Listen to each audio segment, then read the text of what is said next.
Somnath police સ્ટેશનના PI HR ગોસ્વામીની Surat ખાતે બદલી કરવામાં આવી છે। ત્યારે સોમનાથના સાગર દર્શન હોલ ખાતે પીઆઈ ગોસ્વામી સાહેબના વિદાય સમારોહનું આયોજન કરવામાં આવ્યું હતું, જેમાં પીઆઈ ગઢવી સાહેબ, એસઓજીના સિંધવ સાહેબ અને અન્ય પોલીસના વરિષ્ઠ અધિકારીઓની ઉપસ્થિતિમાં આ વિદાય સમારોહ યોજાયો હતો, જેમાં પોલીસના કર્મચારીઓ મોટી સંખ્યામાં ઉપસ્થિત રહ્યા હતા। સાથે સાથે અલગ અલગ સંસ્થાના હોદ્દેદારો, રાજકીય પક્ષના કેટલાક નેતાઓ, વેપારીઓ અને લોકોએ પણ આ વિદાય સમારોહમાં હાજરી આપી હતી।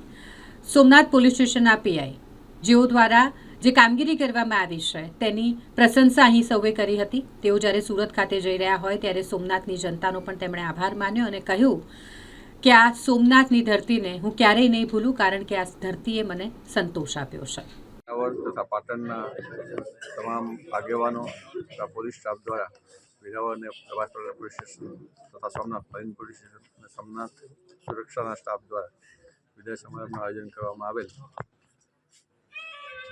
જેમાં લોકોને જે સહકાર મને મારી કારકિર્દી દરમિયાન મળ્યો છે। મેં આ જિલ્લામાં ગીર સોમનાથ જિલ્લામાં 3 વર્ષ જેવા 4 વર્ષ જેવો સમયગાળો પસાર કર્યો।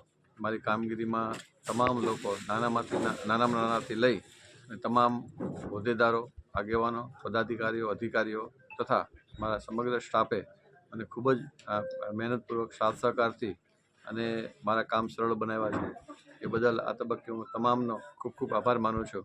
આ તબક્કે મારા સિનિયર અધિકારીઓ, રેન્જ કક્ષાના વડાઓએ અમારા નિલેશ જાજડિયા સાહેબ, મારા હાલના રેન્જ વડા શ્રી રાજેન્દ્રસિંહ ચુડાસમા સાહેબ, અમારા પૂર્વ એસપી શ્રી મનોહરસિંહ જાડેજા સાહેબ તથા હાલના એસપી શ્રી જયદીપસિંહ જાડેજા સાહેબ, તમામ તરફથી અમને સમયે માર્ગદર્શન મળતું રહ્યું છે। અમારી જ્યાં કોઈ પણ જગ્યાએ કચાશ ન રહી જાય અને વધુમાં વધુ સારું લોકોની સેવા કરી શકીએ એ માટે સતત અમને માર્ગદર્શન આપી અમારા વિભાગના ડીવાયએસપી સાહેબ પણ અમને માર્ગદર્શિત કર્યા છે અને એમના માર્ગદર્શન હેઠળ અમે આ લોકોની સેવા વિસ્તારમાં કરી શકાય એનો સંતોષ છે।